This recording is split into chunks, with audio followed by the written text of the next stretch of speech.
Alors, bienvenue pour cette séance. Elle est assez importante parce que aujourd'hui, nous commençons la 5e épreuve sur les 10 épreuves de baccalauréat que je vous ai programmées. Il s'agit du baccalauréat en terminale S plus SPEMAT, posé à Pondichéry en avril 2017. Voilà. Et donc aujourd'hui, nous passons au film numéro 20. Voilà, c'est-à-dire vidéo numéro 20. Alors, je commence par vous lire et ensuite on répond aux questions au fur et à mesure.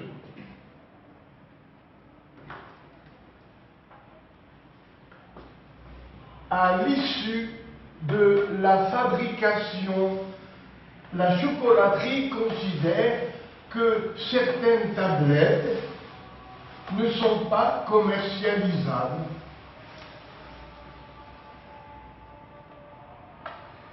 Ou bien les tablettes de chocolat sont cassées, ou elles sont mal emballées, donc pour toute autre raison.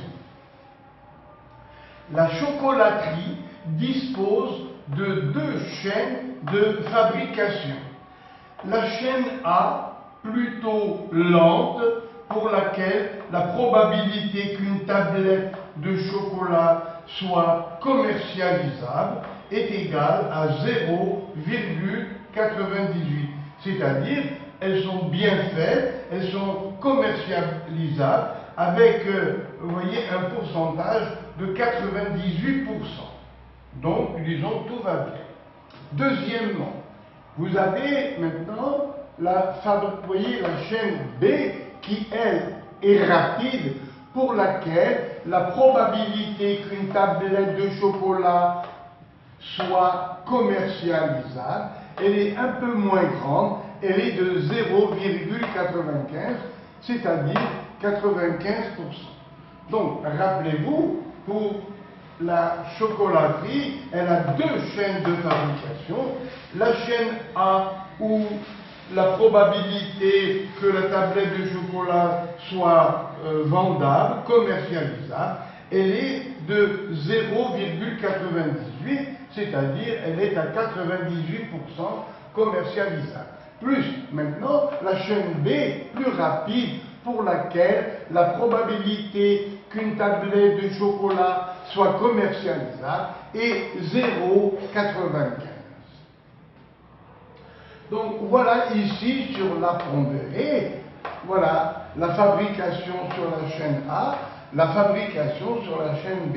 À partir de A, la commercialisation a une probabilité de 0,98. Donc, pour les tablettes, pour qu'une tablette ne soit pas commercialisable, sa probabilité est de 0,02.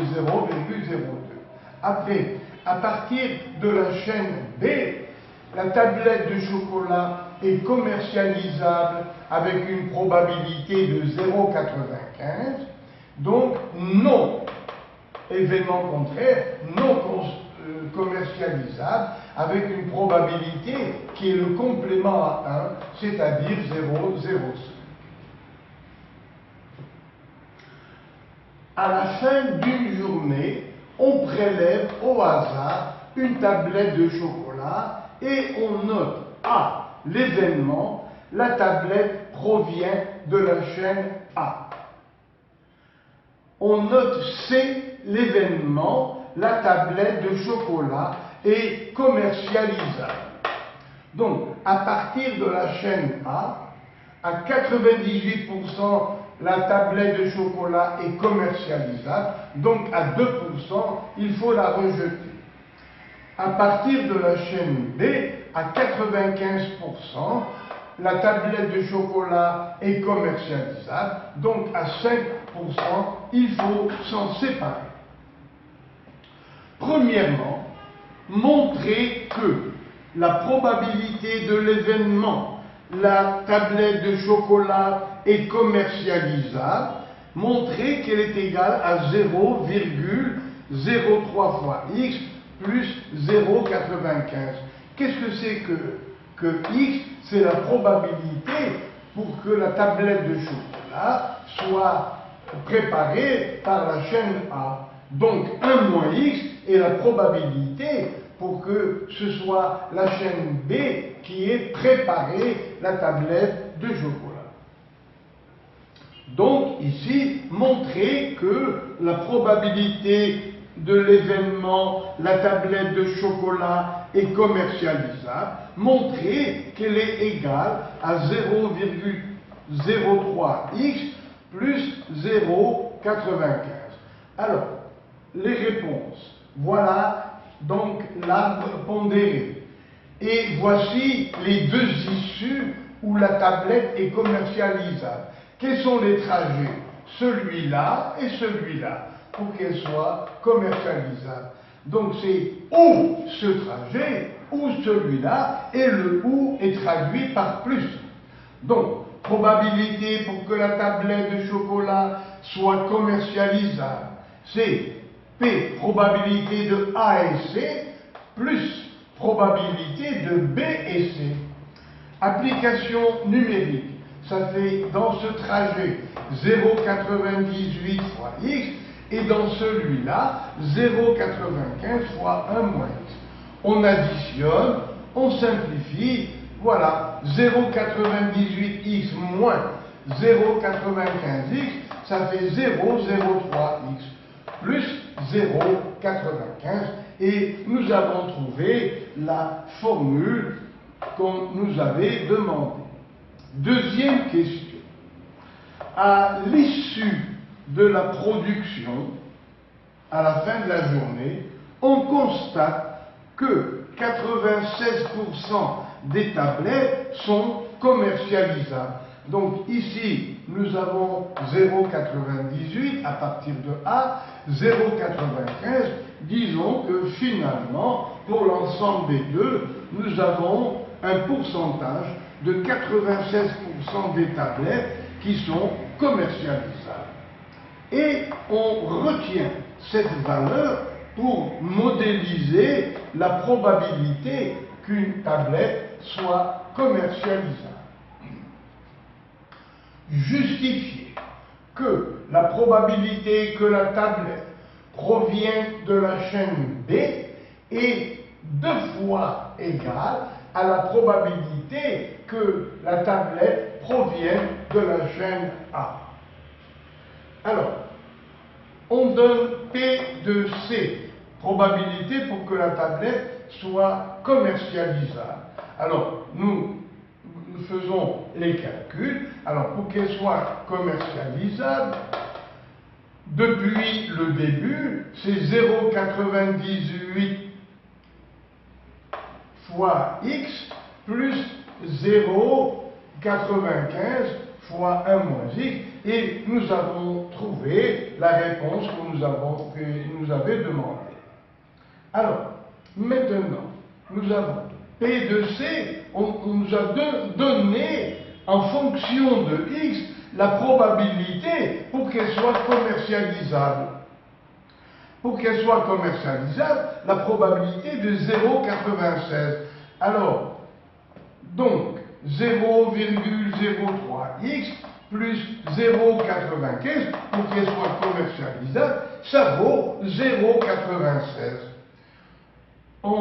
Ça nous fait une équation du premier degré, de rien du tout. 0,03x égale 0,96 moins 0,95. Ça fait 0,01. Donc, à quoi est égal x? X égale 0,01 sur 0,03, c'est-à-dire 1/3. Du moment que x vaut 1/3 de probabilité, pour que ce soit A qui l'ait fabriqué, le complément à 1/3, eh bien, c'est 2/3. Et vous voyez que 2/3 en probabilité, c'est le double de 1/3. Donc, la probabilité pour que la tablette de chocolat ait été préparé par la chaîne B, la probabilité est 2 fois plus importante que celle de la préparation par la chaîne A. Donc P de B égale, vous voyez, P, que ce soit B qui l'ait fabriqué, égale 2 fois la probabilité pour qu'elle provienne de A. La partie A est terminée. En avant pour la partie B. Une machine électronique mesure la teneur en cacao d'une tablette de chocolat. Alors, la durée de vie de cette machine en années peut être modélisée par une variable aléatoire Z, suivant la loi exponentielle de paramètres lambda. La durée de vie moyenne, c'est-à-dire l'espérance mathématique de ce type de machine, est de 5 ans. D'accord. Alors, déterminez lambda. Alors, réponse à la première question. La durée de vie moyenne est de 5 ans. Donc, l'espérance mathématique de cette variable aléatoire, Z, vous voyez, c'est la durée de vie. Alors donc, E de Z, c'est 5 ans. Et dans le cas d'une loi exponentielle, eh bien, on démontre dans les manuscrits que la moyenne égale 1 sur lambda. On demande lambda, d'où lambda égale 1 sur EZ, 1 sur 5, c'est-à-dire 0,2.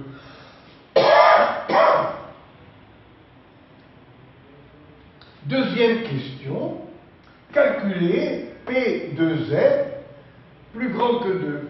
Donc, quelle est la probabilité pour que la durée de vie de la machine soit plus grande que 2 ans? Alors, la probabilité P de Z, voilà, est donnée par la formule lambda exponentielle moins lambda Z. Voilà. Alors, à partir de là, on remplace lambda par 0,2, ça fait 0,2 fois exponentielle moins 0,2 fois Z. Et maintenant, on connaît la formule pour P de Z plus petit que 2. Alors, P de Z plus grand que 2, ça fait 1 moins P de Z plus petit que 2. Et bien sûr, P de Z plus petit que 2, c'est 1 moins exponentielle moins lambda Z. Voilà. Alors ici, lambda c'est 0,2, après Z c'est 2, 2 fois 0,2 ça fait 0,4. Donc la probabilité pour que la durée de vie de la machine soit inférieure à 2 ans est donnée par la formule P de Z plus petit que XZ, que Z0. La formule générale, c'est 1 moins exponentielle moins lambda Z0. Donc, le calcul est déjà pris, il est dans tous les manuels, et il est à savoir par cœur. Donc, la probabilité pour que Z soit plus petit que Z0, eh bien, c'est déjà tout prêt, c'est 1 moins exponentielle moins lambda Z0. Avec lambda égale 0,2, avec ici Z0 c'est 2, 2 fois 0,2, ça fait 0,4. Donc, P de Z plus petit que 2 égale 1 moins exponentielle moins 0,4. Et ça donne 0,33. Mais ça, c'est pour Z plus petit que 2. Donc, pour Z plus grand que 2, eh bien, on va faire 1 moins 0,33. 1 moins 0,33. Donc, ça nous fait 1 moins 0,33, ça fait 0,67. Donc, la probabilité pour que Z soit plus grand que 2, c'est 1 moins 0,33, c'est-à-dire 0,67. C'est le même résultat qu'on va trouver ici et là. Alors donc ici, 1 moins 0,33, ça fait donc 0,67. Troisième question. Sachant que la machine de l'atelier a déjà fonctionné pendant 3 ans, quelle est la probabilité que sa durée de vie dépasse 5 ans? Alors, donc, on demande la probabilité pour que la durée de vie dépasse 5 ans, sachant que la machine a déjà servi pendant plus de 3 ans.